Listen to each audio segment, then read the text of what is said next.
cánh đồng xanh bát ngát, dòng cánh vùi trong gió mát, đường đê bướm hoa vờn bay.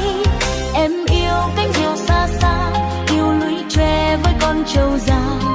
Em yêu sắc màu chim bói ca, chỉ ông ăn mình trong tán lá, cùng em hát vang chào hè. Hè về, từng sóng lúa uốn lượn thướt tha. Hè về, đàn cò trắng